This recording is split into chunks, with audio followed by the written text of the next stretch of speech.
While Rameshwaram is famous due to references in the Ramayana, the Gulf of Mannar is known to be a hotspot for biodiversity tourism in India.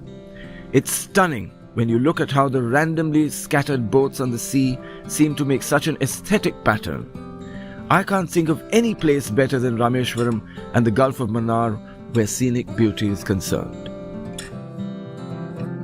The Gulf of Mannar is a repository of over 3,600 species of marine plants and animals and the first biosphere reserve in the Southeast Asia region. It's one of the most biologically diverse coastal regions in the world and the largest in the Gulf of India. The Gulf of Mannar lies between the west coast of Sri Lanka and the southeastern tip of India in the Coromandel Coast region. Sea turtles are frequent visitors to the Gulf, as are sharks, dugongs and dolphins. The work that the Tamil Nadu government is doing to preserve and promote biodiversity in this area without curtailing tourism activities is extremely impressive. Pamban Bridge is one of the most scenic sights I have ever come across. Opened on the 24th of February 1914, Pamban Bridge was India's first sea bridge and was the longest sea bridge in India until the opening of the Bandra-Worli Sea Link in 2010. You might remember watching this bridge in movies like Chennai Express. Beaches are my favorite and they don't really get much better than Rameshwaram and the Gulf of Mannar. I'm also keen on checking out this wonderful little museum dedicated to celebrating the life of the Missile Man of India, Dr. APJ Abdul Kalam. Rameshwaram is a municipality in the Ramanathaswamy district of the Indian state of Tamil Nadu. It's on Pamban Island, which is separated from the mainland India by the Pamban Channel. It's in the Gulf of Mannar at the tip of the Indian peninsula. Pamban Island, also known as Rameshwaram Island, is connected to mainland India by the Pamban Bridge. Rameshwaram is the closest point from which you can reach Sri Lanka from India. Geological evidence suggests that the Ram Setu was a former land connection between India and Sri Lanka.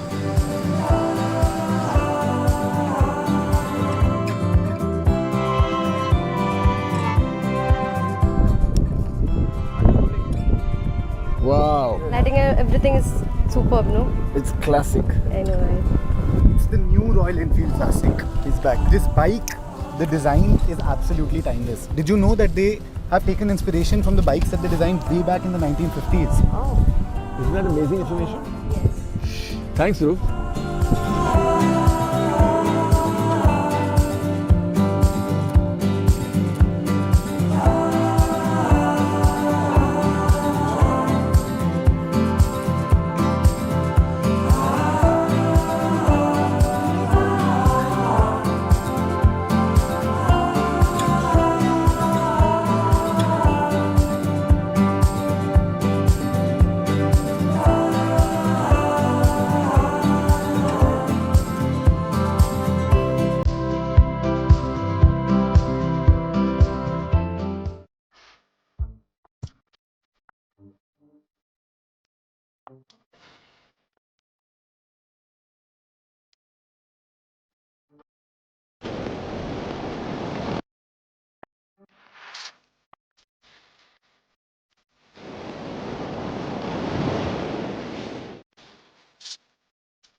One thing that struck me when we came here for a shoot the last time was the diversity of plants that we came across on our trip. There was this beautiful little piece of land that we came across with these never-ending palm trees. This looks like surreal. You know? It's like another. I love it. I wish I could buy it and have a small hut here. Mila? It was an unexpected find, but that was the theme of our trip back then, unearthing gems across Tamil Nadu. To be honest, it's not a hard job at all, because the state has something aesthetic, cultural, tasty, or just plain exciting around every corner. Can you explain? I hope they like it. Both them.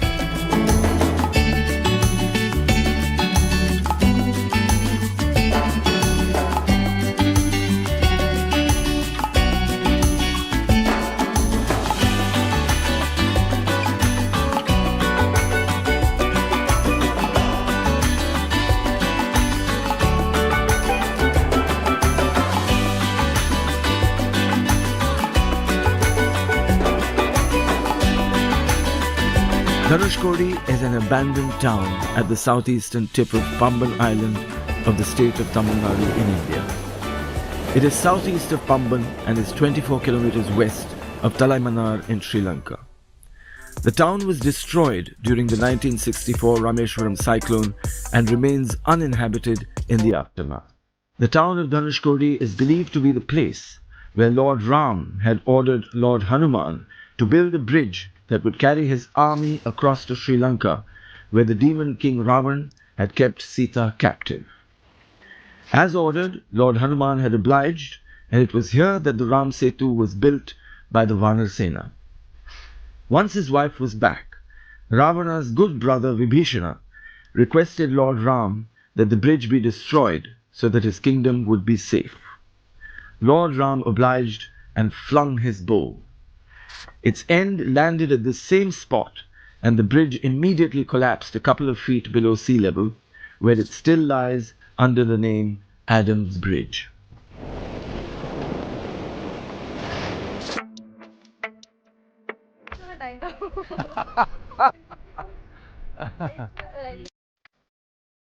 Dhanushkodi translates to the end of the bow.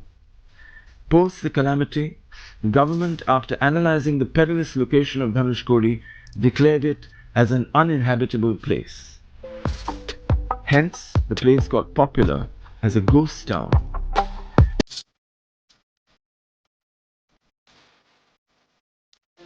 Who would have thought the smart and connected mobility solutions would make our life so simple? I think the 3S value proposition is pretty clear. What's that? Well, if you have the JK Tire app, it ensures that you have savings, safety, and a stress-free experience. Wow. Amazing.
The Ramanathaswamy Temple is the most notable historic landmark of the town. Located in the center, the temple is dedicated to the god Shiva. The Ramanathaswamy Temple is one of the 12 Jyotirlinga shrines where Shiva is worshipped in the form of a Jyotirlinga or pillar of light. It is also one of the 275 Padal Petra Sthalam temples and is glorified in hymns by the three of the most revered Nayanar saints, Appar, Sundarar and Tirunana Sambandar. Rameshwaram is a town meant for what you call Pitru Tarpanam, that is, performing rites for our ancestors.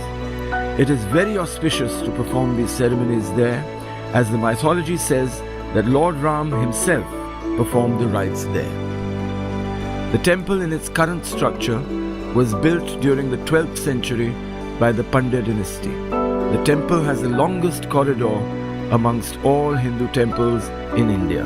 The breadth of these columned corridors varies from 17 to 21 feet with a height of 25 feet.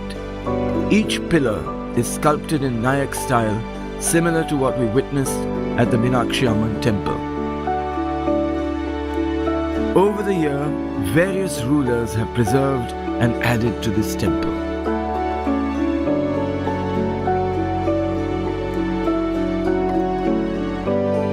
Parakrama Bahu, the ruler of Sri Lanka, was involved in the construction of the Sanctum Sanctorum of the temple. The eastern tower and shrine of Nataraja were built by Talavai Setupati in 1649.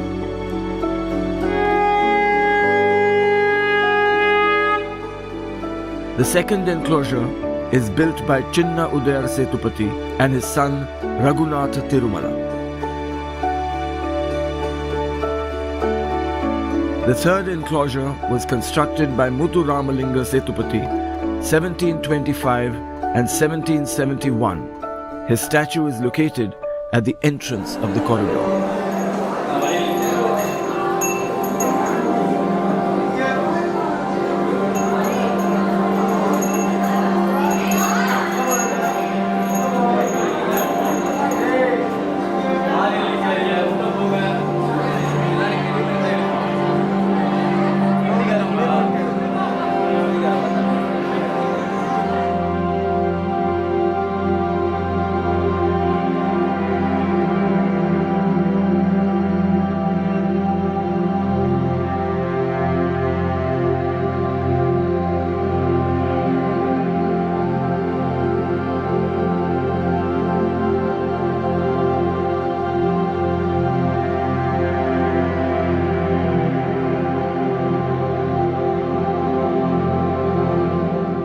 There are so many motivations for people to travel.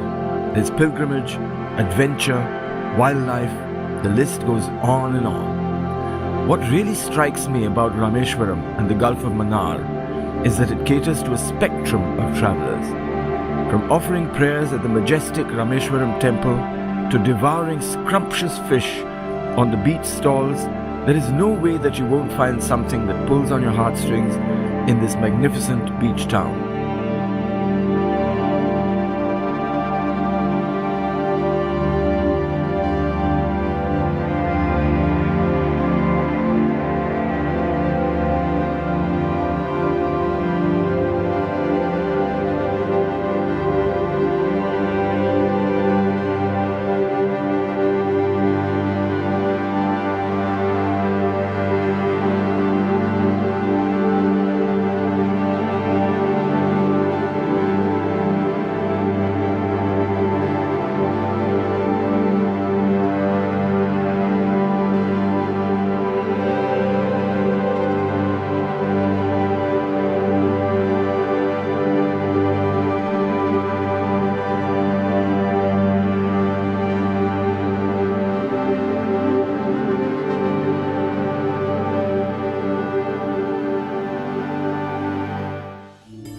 Every region in Tamil Nadu seems to have their own speciality when it comes to saris.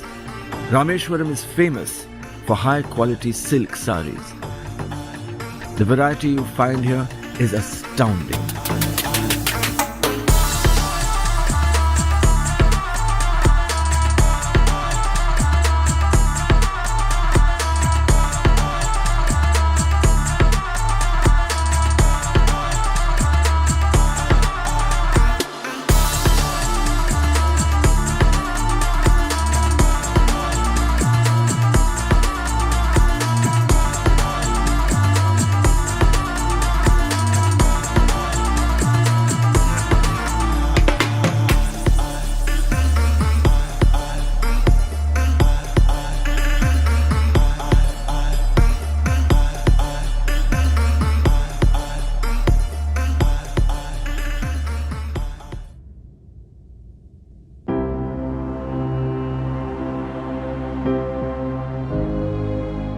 The House of Kalam is the childhood home of India's beloved former president, late Dr. APJ Abdul Kalam.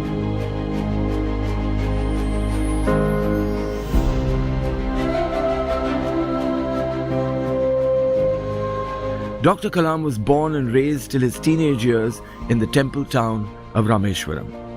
The House of Kalam was established as a museum in 2011.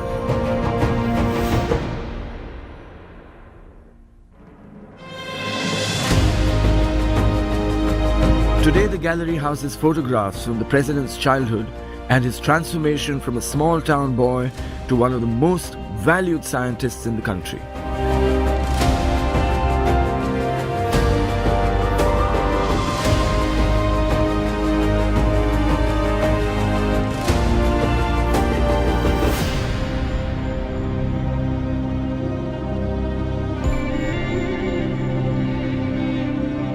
You can check out his certificates, doctorates, honors, awards and medals on display here along with all his scholarly works.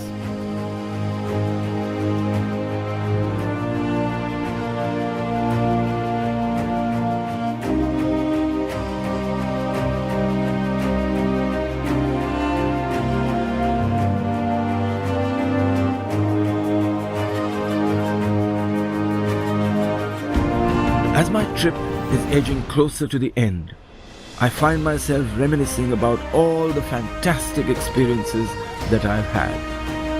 While I love the temples, the food and the scenic landscapes, there is one special aspect of this state that will definitely bring me back here soon.